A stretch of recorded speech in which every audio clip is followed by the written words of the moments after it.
Estas férias leve o observador no bolso. Na praia, no campo ou entre viagens, acompanhe toda a atualidade sem limites. Assine com 40€ de desconto e habilite-se a ganhar uma estadia de 2 noites num dos hotéis boutique da Small Portuguese Hotels. Este verão, desligue da rotina, não da informação. Assine em observador.pt. De observadores.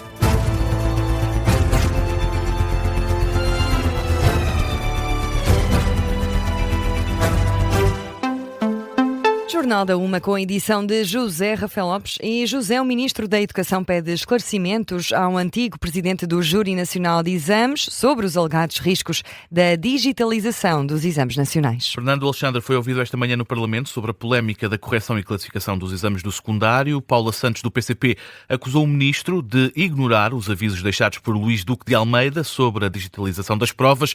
O Ministro desconhece os riscos, diz que não lhe chegou nenhum relatório por parte do Júri Nacional de Exames e, por isso, deixa um aviso. Quais foram os erros graves na prova de filosofia? É que o Governo não tem relatório nenhum. O senhor ex-presidente do Júri Nacional de Exames veio falar, mas a verdade, ele não deixou relatório nenhum. Ou seja, se ele tem informação ou tinha informação que não partilhou, se ele tinha informação e que não partilhou nem sequer com a Direção-Geral de Educação, nem com o Educa, se ele tinha essa informação e não a transmitiu, ele vai ter que explicar isso. Ele vai ter mesmo que explicar isso. Aviso deixado ao antigo Presidente do Júri Nacional de Exames. Nesta audição que decorre no Parlamento, Fernando Alexandre defendeu as reformas no Ministro da Educação e garantiu que, depois de ouvir várias entidades, vai manter o processo de correção na segunda fase dos exames. Fernando Alexandre diz que há todas as condições para que corra melhor desta vez. Muitas das correções que foram feitas no processo e muitas melhorias que foram feitas no processo da primeira fase estarão implementadas na segunda fase, o que nos dá a segurança de que a segunda fase poderá decorrer, de facto, com muito maior normalidade. Já sob os pedidos de reapreciação das provas, Chega e PCP pedem que o Governo isente os alunos e as famílias do pagamento da taxa de 25€. Fernando Alexandre, no entanto, descarta essa possibilidade. O aluno tem que ter a sua classificação final conhecida. Depois de ter a classificação final conhecida, tem 48 horas para pedir a reapreciação. É uma avaliação que ele faz. A questão da taxa dos 25€, como sabe, Sra. Professora, Sr. Deputado e Sra. Professora Margarida Aguiar, é uma taxa que já existia, que sempre existiu, nunca tinha ouvido que fosse contestada, mas se calhar tinha sido, nunca tinha ouvido contestar esta taxa. Porquê? Porque esta taxa é devolvida ao aluno, à família, se houver uma melhoria da nota. O Ministro da Educação, Fernando Alexandre, na Comissão de Educação e Ciência no Parlamento, o Ministro revelou ainda que já foram distribuídas cerca de 227 mil provas dos exames nacionais de 11º e do 12º ano, num universo de quase 300 mil exames. E antes de Fernando Alexandre, foi o Presidente do Conselho Diretivo do Educa a ser ouvido. Garante que tudo foi feito para garantir que os alunos recebessem as notas a tempo. E afirma que o processo foi feito para dar prioridade à correção digital. É o que diz Luís Pereira dos Santos, Presidente do Conselho Diretivo do Educa, que foi ouvido pelos deputados da Comissão de Educação e Ciência no Parlamento. O Ministro Fernando Alexandre também foi ouvido, mas agora o destaque é para o Presidente do Educa, que diz que há 2 dificuldades encontradas em todo o processo. Nomeadamente, problemas informáticos inesperados, que dificultaram a identificação e catalogação das folhas de resposta digitalizadas na base de dados, o que levou a que fossem disponibilizadas as respostas para classificação aos professores, classificadores, de uma forma gradual. Usualmente, as respostas são atribuídas aos professores logo no início, em conjunto, e, portanto, desta vez, tendo em conta estas dificuldades, foram atribuídas de forma gradual. E houve problemas também de fluxo de informação entre a plataforma de preparação das provas e a plataforma de classificação digital. O Presidente do Conselho Diretivo do Educa, Luís Pereira dos Santos, na audição na Comissão de Educação e Ciência no Parlamento. E o Ministro das Infraestruturas diz que não cometeu nenhuma ilegalidade relativamente à polémica na construção do Hotel Hilton, em Cascais. Um hotel que está praticamente concluído, mas que agora é alvo do Ministério Público, que quer suspender de imediato a construção deste novo hotel e de mais 100 apartamentos em Cascais. Também a Procuradoria-Geral da República quer que sejam demolidos pelo menos os 3 últimos pisos do hotel. Em causa estão alegadas ilegalidades no processo de licenciamento destas infraestruturas, medidas que foram assinadas por Miguel Pinto Luz, agora Ministro das Infraestruturas. Na altura, quando assinou as medidas, era Vice-Presidente da Câmara Municipal de Cascais. Em Coimbra, perante as perguntas dos jornalistas, o Ministro Pinto Luz diz que todas as decisões que tomou na altura foram dentro do cumprimento da lei. O que eu posso dizer é todos os despachos, todas as decisões cumpriram estritamente aquilo que é exigido pela lei. Aliás, na minha vida nunca fiz de outra forma e com total transparência. Aliás, como estou aqui a fazer perante vós, deixe-me concluir. O Ministério Público tem a sua opinião, a Câmara defenderá a sua posição e é assim que a Justiça funciona. E não vamos fazer justiça aqui na entrega destas casas. A Justiça far-se-á nos tribunais e até lá eu não vou fazer mais comentários.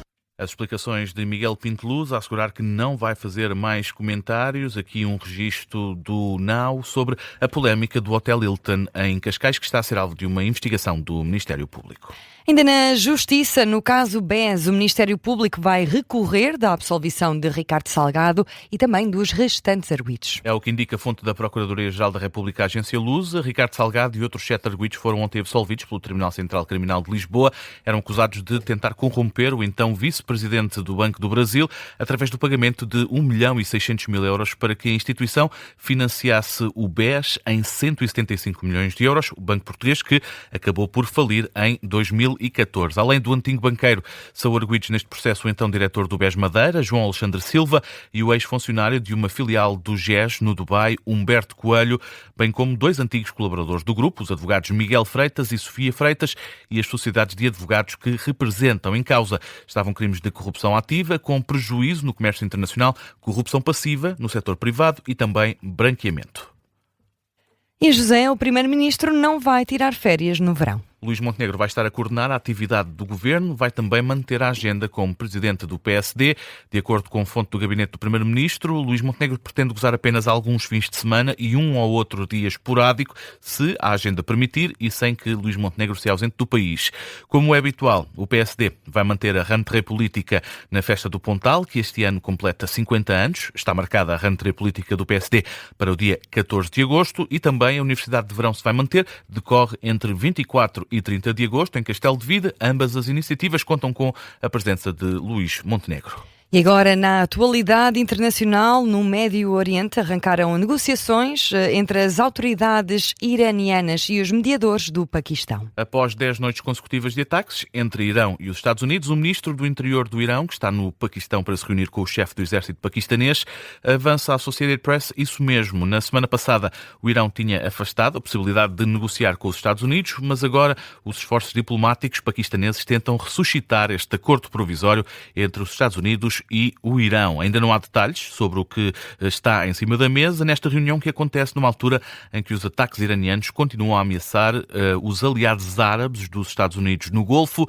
O Irão já danificou infraestruturas energéticas e de água no Kuwait, é o que avança Al Jazeera. E agora, José, é tempo de conhecermos outras notícias que marcam a atualidade. O número de mortos e feridos civis na Ucrânia aumentou 37% no primeiro semestre deste ano. O alerta foi deixado pelo Alto Comissário das Nações Unidas para os Direitos Humanos. Os ataques dos dois lados estão a intensificar-se e a provocar um número cada vez maior de vítimas civis. Devido aos ataques realizados por drones de curto alcance, aumentaram 65%. Portugal registra a 5ª maior dívida da zona euro, são dados do Eurostat. A dívida portuguesa da zona euro agravou-se em geral no primeiro trimestre deste ano para cerca de 89% do PIB, o Produto Interno Bruto. Portugal registra a 5ª dívida mais alta, com cerca de 91% do PIB. E Rita, ainda assim, vamos fechar este Jornal da Uma com um clima de celebração. Isso, eu gosto disso, conta-me tudo. Nasceu o Semi, que é a nova cria de golfinho do Zumarine no Algarve. Dizes Semi ou Sami? Eu acho que é Semi. Bom, não tem acento, portanto eu diria Semi. Isso é muito giro. Conta, mas foi agora? O anúncio foi feito hoje desta nova cria de golfinho no Zumarino, mas o pequeno Sammy nasceu já no mês passado, no dia 2 de junho. Desde aí, a cria, o Sammy e a mãe têm sido acompanhados de forma permanente pela equipa de veterinários e técnicos do Zumarino. Este é um nascimento muito especial porque acontece no mesmo ano em que o Zumarino celebra 35 anos de atividade. E o nome, quem escolheu? Ora, Sammy, ou Sami, tem um nome que foi escolhido por alguém que não foi revelado, mas ainda assim este nome é uma homenagem ao golfinho Sam, que foi praticamente um embaixador do Zumarino no Algarve. Com 51 anos, este golfinho Sam foi o golfinho macho mais velho do mundo até à data, e em homenagem a esse golfinho Sam, nasceu agora o Sammy. E por cá esperamos o mesmo para o Sammy, que viga uma vida longa. Long life to Sammy. E assim que fechamos o Jornal da Uma, edição de José Rafael Lopes. Já a seguir temos E o Campeão é. Deixe-se ficar com a Rádio Observador.